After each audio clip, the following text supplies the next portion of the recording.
1 Tawarik pasal 25. Ayat-ayat dalam pasal ini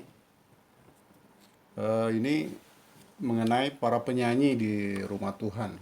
Di sana diberikan judul oleh Lembaga Alkitab Indonesia, para penyanyi. Asap, Heman, dan Yedutun, ketiga nama ini disebut secara khusus di dalam pasal ini. Artinya ketiga nama ini adalah orang-orang yang dikhususkan untuk pelayanan ibadah di rumah Tuhan, khususnya di dalam bernyanyi dan bernubuat. Pelayanan yang mereka lakukan sangat penting ya. Ini sama aja seperti imam dan juga seperti penyampai pesan Tuhan ya, yang menghubungkan umat Tuhan kepada Tuhan lewat pujian dan penyembahan di dalam rumah Tuhan. Kita harus pahami di dalam pujian dan penyembahan ini bahwa pujian penyembahan di dalam ibadah itu bukanlah sebuah hiburan ya, bukan hiburan, bukan juga atraksi musik atau bukan juga konser. Tetapi namanya pujian penyembahan ini adalah sebuah pelayanan kepada Tuhan. Ibadah kita sangat dikenal dengan ibadah yang selalu disertai pujian ya. Saya rasa di setiap tempat di mana ada yang namanya Kristen ya, yang namanya ibadah Kristen itu pasti dengan nyanyian. Tidak ada ibadah di dalam ibadah Kristen itu yang tidak diiringi atau tidak disertai dengan nyanyian. Pasti ada nyanyian.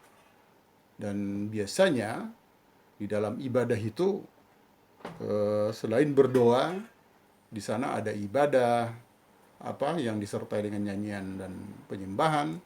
Ada juga menyampaikan kebenaran firman Allah.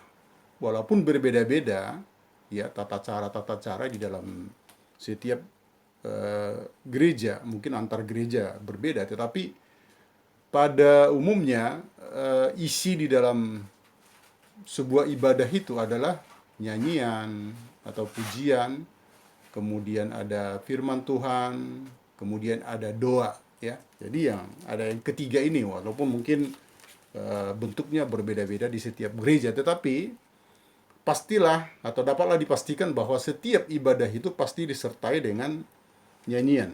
Dan pujian atau nyanyian ini atau penyembahan ini adalah kesadaran kita untuk menyadarkan kita bahwa kita sedang berbakti ya, membaktikan diri, mendedikasikan diri, mengabdikan diri kita kepada Tuhan ya, untuk melayani Tuhan ya. Dalam pujian penyembahan di sana ada pengakuan kita akan kebesaran Tuhan, akan besarnya Tuhan, bahwa Tuhanlah yang layak dipuji ya. Di sana kita menghambakan diri sepenuhnya kepada Tuhan. Dan pujian itu adalah juga merupakan doa kita dan kesaksian kita ya, yang kita puji dan kita sampaikan kepada Tuhan lewat nyanyian ya. Jadi pujian itu bisa dalam bentuk kata-kata, pujian itu juga bisa dalam bentuk nyanyian ya. Tapi umumnya memang yang kita kenal selama ini bahwa pujian itu adalah dalam bentuk nyanyian. Jadi apa yang kita sampaikan kepada Tuhan yang mengagungkan nama Tuhan lewat perkataan lidah kita, baik itu hanya berupa perkataan ataupun berupa sebuah nyanyian, sebuah lagu, maka itu adalah sebuah penyembahan atau pengakuan kita bahwa besarnya Tuhan, betapa kuasanya Tuhan, betapa Tuhan adalah pribadi yang layak dipuji. Ya, di dalam pujian kita juga merasakan kuasa ya. Saat kita memuji, kita merasakan ada kuasa yang bekerja di dalamnya ya. Kadang-kadang pada saat ada masalah di dalam hidup kita, ada pergumulan yang kita rasakan, tetapi saat kita memuji Tuhan, di sana kita merasakan ada kekuatan ya, ada kekuatan yang Tuhan berikan bagi kita.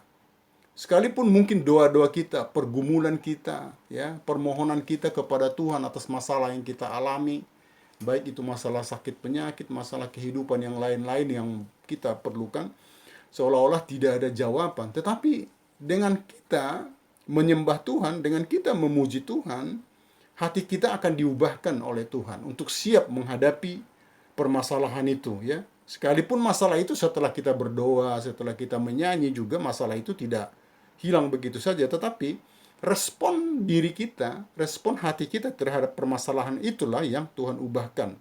Kita menjadi siap dan mampu menghadapi masalah kita. Dan itulah mukjizat yang sesungguhnya.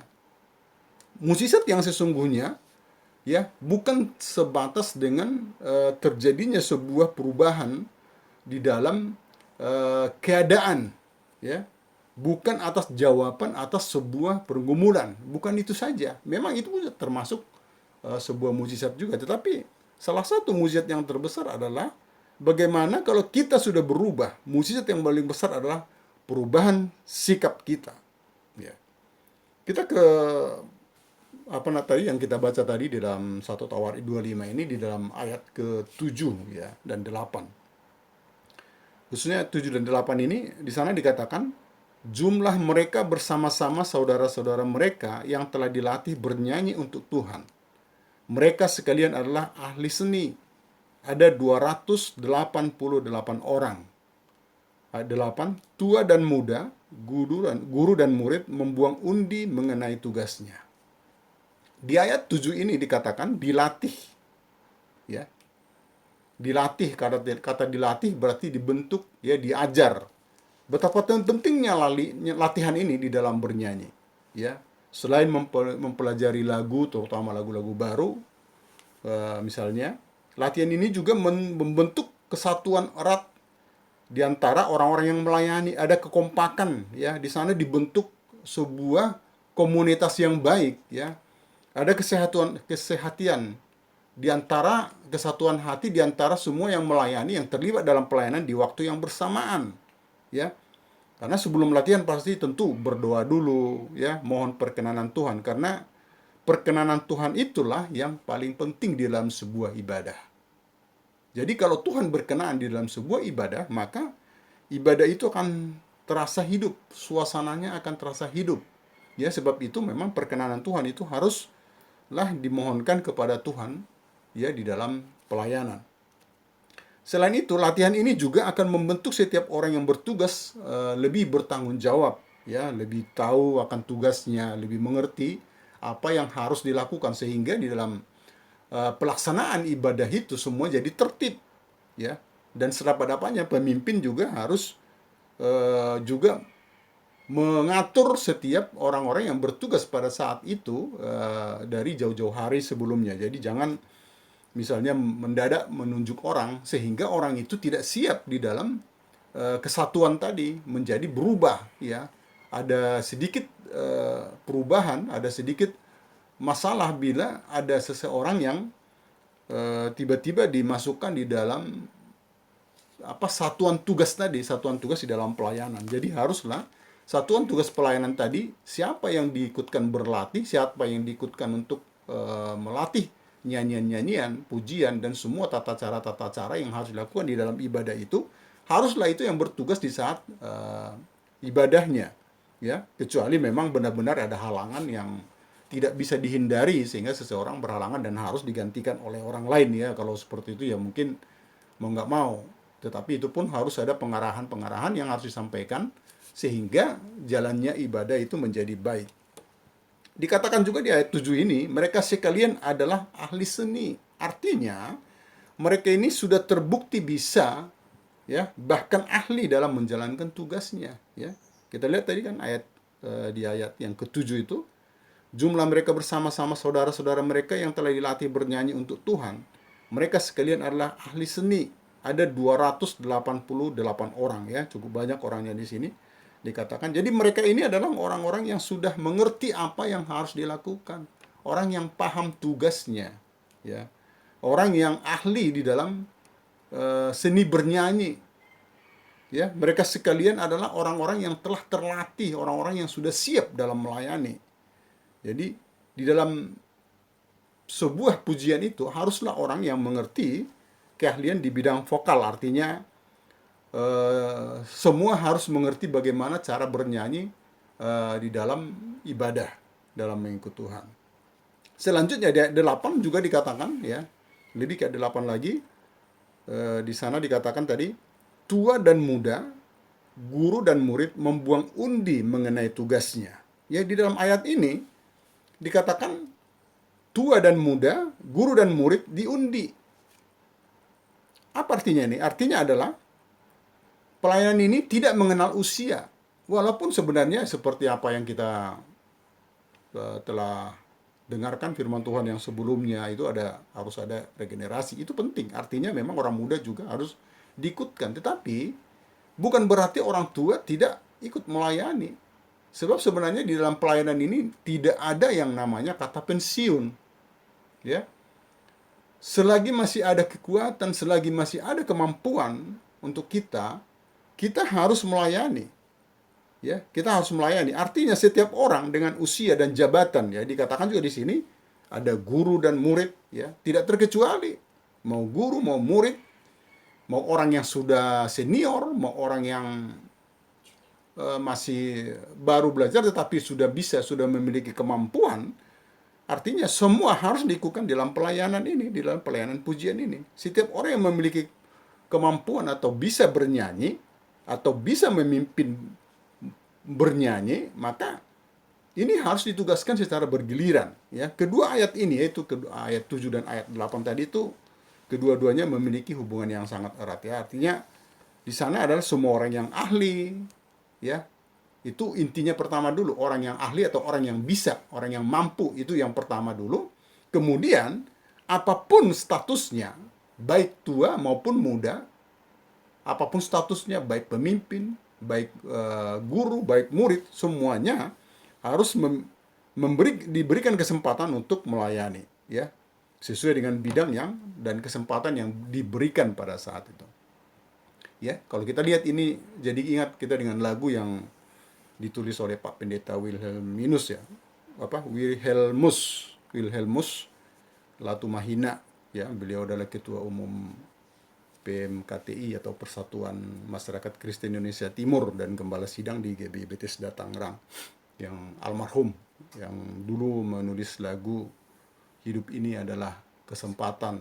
Ya, ini dulu sangat, walaupun share lagunya sangat sederhana, tetapi ini sempat banyak sekali dinyanyikan di mana-mana ini lagu. Jadi artinya memang selagi ada kesempatan untuk melayani, melayanilah. Ya, jadi karena suatu saat akan tidak ada kesempatan bagi kita untuk melayani, apalagi di dalam pujian. Jadi orang-orang yang memang memiliki kemampuan, orang-orang yang memiliki talenta di dalam bernyanyi atau memimpin di dalam pujian itu, mari melayanilah di dalam pekerjaan Tuhan sesuai dengan pengaturan-pengaturan dari pemimpin. Sekarang kita ke musik, ya. Di dalam ayat ini juga, di dalam pasal ini juga dibahas mengenai musik, ya, di dalam ayat 1, 3 dan ayat 6 tadi yang sudah kita baca. Ini di sana juga dibahas mengenai musik. Tadi setelah nyanyian, kita lihat di sini juga ada dibahas mengenai musik. Ya, yang salah satu yang paling ditekankan di sini juga selain nyanyian juga ada musik, ya. Dan musik ini sejak dari zaman Daud memang sudah digunakan di dalam ibadah Kristen atau ibadah Yahudi, ibadah yang dimulai dari sejak Daud dulu sampai saat ini. Jadi kalau kita lihat sekarang ini di gereja zaman sekarang pada umumnya, terutama karismatik, ini semua menggunakan alat-alat musik sebagai sebuah kelengkapan di dalam ibadah. Tapi perlu dipahami, saudara yang dikasihi oleh Tuhan, Bapak Ibu, perlu dipahami bahwa musik itu adalah pengiring. Ya. Pengiring. Jadi bukan yang utama. Pengiring artinya adalah yang mengiringi. Maka yang lebih penting di sini adalah yang diiringi, yaitu nyanyian itu sendiri. Jadi jangan lupa, instrumen terbaik dalam memuji Tuhan itu bukanlah alat-alat musik. Tetapi instrumen yang terbaik dalam memuji Tuhan adalah mulut dan bibir atau ucapan lidah kita. Itulah yang instrumen terbaik di dalam memuji Tuhan. Jadi mari kita pakai mulut dan lidah kita untuk memuji Tuhan, mengagungkan nama Tuhan Yesus.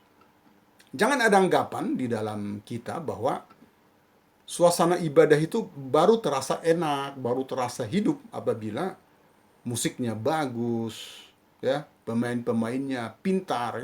Jangan, karena kita dilihat di beberapa tempat ya, bahkan banyak orang yang sampai pindah-pindah gereja itu hanya untuk melihat atau menyaksikan atau merasakan permainan musik yang baik. Jadi kalau di dalam satu gereja musiknya kurang enak, dia rasa dia pindah. Padahal sebenarnya di dalam ibadah itu seperti apa yang saya katakan tadi, bahwa yang terpenting bukanlah musiknya, tetapi nyanyian kita. Nyanyian yang keluar dari mulut dan lidah kita. Ya. Ya mungkin kita merasa belakangan ini dalam ibadah itu sebenarnya justru apa yang saya lihat belakangan ini ya dari diri saya sendiri, yang saya lihat di dalam ibadah itu justru musiknya lebih dominan sekarang. Ya. Lebih dominan. Padahal sebenarnya musik itu kan hanya sebagai pengiring, sebagaimana apa yang dibilang tadi di dalam ayat pertama 1 dan 6 tadi, itu adalah pengiring. Ya, saya sendiri saya sangat senang dengan musik. Walaupun saya tidak bisa bermain musik, tapi saya sangat senang untuk mendengarkan musik, dan salah satu hobi saya adalah mendengarkan musik. Ya, tapi saudara dikasih oleh Tuhan, kalau kita lihat musik gereja saat ini, saya rasa musik gereja saat ini perlu diperbaiki, ya, perlu diperbaiki. Benar-benar memang harus diperbaiki.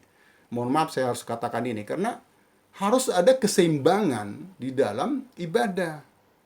Jangan sampai musik lebih dominan di dalam ibadah.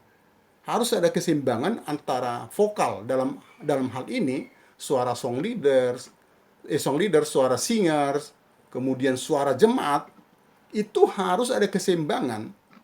Harus ada perbandingan yang baik yang antara musik dengan suara. Jadi di dalam bermusik ya, di dalam bernyanyi, ini semua harus diperhatikan. Ya, pemimpin pujian mengarahkan jemaat untuk bernyanyi, sebab ini bukan pertunjukan menyanyi. Ya, ini bukan pertunjukan sebuah show yang yang suara musiknya kedengaran justru gaduh ya. Ya, tapi ini harus ada keseimbangan. Saya baca ada beberapa tulisan, saya baca bahwa perbandingan antara vokal dengan musik itu seharusnya adalah 60 dibanding 40. Artinya kalau porsinya suara itu 60, maka musik itu 60, maka musik itu adalah 40. Jadi 60 per 40. Jadi suara vokal dalam artinya di sini adalah suara pemimpin dan juga suara jemaat. Ya, suara pemimpin pasti lebih besar karena menggunakan alat, ya, menggunakan mikrofon. Tapi suara jemaat juga harus diperhatikan. Baru-baru ini saya bukan membandingkan, tapi kami pernah masuk dalam sebuah gereja ya, tidak terlalu besar. Gerejanya justru mungkin lebih kecil sedikit dari gedung gereja kita. Tetapi di dalam ibadah itu saya dengar memang benar-benar di dalam selama bernyanyi itu, bukan karena jemaatnya banyak, bukan juga. Ya, jumlah tempat duduk yang didudukin pun mungkin hanya sekitar 70-80% aja dari jumlah tempat duduk yang ada. Tetapi benar-benar suara jemaat sangat terdengar. Tapi kalau di ibadah kita, saya nggak tahu apakah mungkin cuma saya yang perhatikan itu, tapi kalau di ibadah kita saya dengar, kalau kita masuk di dalam ibadah, mulai dari luar pun yang kita dengar bukan orang bernyanyi di dalam gereja, tetapi suara musik.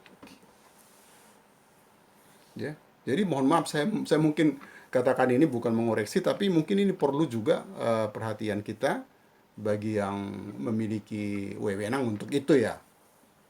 Ya, karena nyanyian jemaat itu harus lebih terdengar. Suara jemaat haruslah lebih besar daripada suara musik. Sehingga nyanyian jemaat terdengar dengan baik. Kalau kita dengar nyanyian jemaat secara bersama-sama, maka di sana kita akan merasakan kuasa dari lirik pujian itu, dari kata-kata pujian itu kita akan merasakan.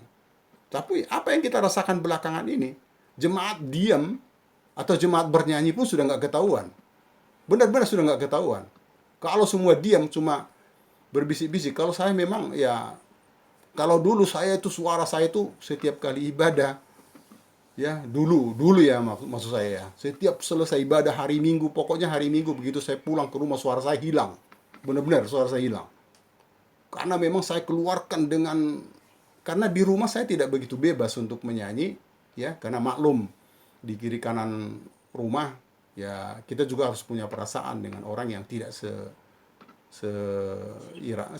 seagama dengan kita, sekepercayaan dengan kita. Jadi kita kalau bernyanyi di rumah tetap sedikit kita kurangi. Tetapi di gereja benar-benar saya keluarin sampai maksimal. Jadi kadang-kadang begitu pulang ibadah suara saya sampai serak.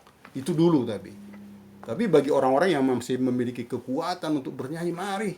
Masih memiliki kekuatan untuk meloncat-loncat, mari meloncat-loncat. Kalau saya sekarang memang sudah nggak meloncat-loncat, tepuk tangan pun sudah sedikit agak lemah. Kadang-kadang menyanyi pun kadang-kadang sudah seperti orang berbisik-bisik. Tetapi bagi yang masih memiliki suara, mari keluarkan suara. Jadi kalau orang lewat di depan gereja kita, atau orang lewat di samping gereja kita, jangan sampai mereka pikir, oh ada latihan musik ya. Jangan sampai seperti itu. Seharusnya yang mereka dengar adalah suara orang bernyanyi. Ya, musik memang penting tadi seperti yang saya katakan, bahwa musik itu sangat penting. Tetapi jangan sampai yang lebih dominan di dalam sebuah gereja itu, dalam sebuah ibadah itu adalah suara musik yang pampung, dan lain sebagainya. Suara jemaat jadi nggak kedengaran. Jadi harus ada perbandingan yang baik. Seperti yang saya katakan tadi adalah perbandingan 60 dan 40. Yang 40-nya justru adalah musik. Yang 60-nya adalah justru suara jemaat. Apalagi kalau apa yang kita baca tadi di dalam ayat pertama dan ayat ketiga, jelas jangan dikatakan bahwa di tengah-tengah pujian mereka bernubuat. Nubuat itu kan tujuannya jelas. Nubuat itu terdengar dengan bahasa yang dapat dipahami, dengan bahasa yang dimengerti. Nubuat bukan asal kata-kata saja, asal surah kata-kata. Tapi nubuat adalah benar-benar adalah sebuah pesan daripada Tuhan. Dan ini siapa yang bernubuat di dalam satu ibadah, orang lain yang ada di situ harus mendengar. Dan kalau suara musiknya lebih kuat, bagaimana bisa orang mendengar nubuat itu? Jadi pesan nubuat itu jadi tidak sampai. Jadi nubuat itu adalah sebuah kata-kata atau sebuah kalimat yang bisa dimengerti. Karena tujuan nubuat itu adalah pesan buat jemaat, pesan buat siapapun yang mendengarkan. Jadi mari kita perbaiki ini. Saya rasa kita memang harus perbaiki. Maaf saudara yang dikasih oleh Tuhan, dalam hal ini mungkin perlu kita sedikit ada perbaikan. Mari untuk itu saudara yang dikasih oleh Tuhan, kita kembali ke apa yang kita baca tadi, bahwa di dalam sebuah ibadah itu, ya seperti apa yang kita katakan tadi, umumnya ya secara garis besar terdiri dari 3 unsur, yaitu pujian, kemudian ada doa, kemudian ada firman Tuhan. Jadi ketiganya inilah yang harus dominan, sedangkan musik adalah pengiring, dan ini juga sangat penting. Ya, itu sangat penting sekali. Musik itu sangat penting. Hanya saja seperti apa yang saya sampaikan tadi, bahwa janganlah suara musik lebih dominan, tapi biarlah suara kita, ya, yang keluar dari mulut lidah kita, yang keluar dari hati kita, itu yang kita ungkapkan kepada Tuhan sebagai ungkapan rasa syukur kita, sebagai pujian yang menyenangkan hati Tuhan, sebagai mazmur yang keluar dari mulut kita. Jadi kalau orang bermazmur atau orang bernubuat, semuanya haruslah jelas terdengar. Bahkan orang lain yang ada di sekitarnya pun harus dikuatkan dengan mazmurnya orang kiri kanan kita, ya, sekalipun bergantian untuk bermazmur, sekalipun bergantian untuk bernubuat, ya, menyampaikan pesan-pesan Tuhan, maka suara-suara ini haruslah lebih dominan. Suara-suara orang bernyanyi, lirik-lirik lagu, kata-kata di dalam lagu itu, setiap kata-kata itu ditulis oleh para penulisnya adalah benar-benar di dalam pimpinan roh yang memang memiliki arti, yang memang memiliki sebuah tujuan yang baik, maka itu juga harus jelas terdengar. Untuk itu mari, Bapak Ibu, saudara yang dikasih oleh Tuhan, marilah kita gunakan mulut kita, marilah kita gunakan lidah kita, marilah kita gunakan suara kita menyampaikan pujian bagi kemuliaan Tuhan Yesus Kristus, Tuhan kita yang kita sembah. Tuhan kita adalah Tuhan yang layak menerima pujian dan penyembahan umatnya. Ya, ayat terakhir yang saya sampaikan di sini dalam Ibrani pasal 13 ayat 15 berkata seperti ini. Ibrani 13 ayat 15. Sebab itu marilah kita oleh Dia senantiasa mempersembahkan korban syukur kepada Allah, yaitu ucapan bibir yang memuliakan namanya. Amin. Untuk firman Tuhan, saya serahkan kepada Ibu Nani.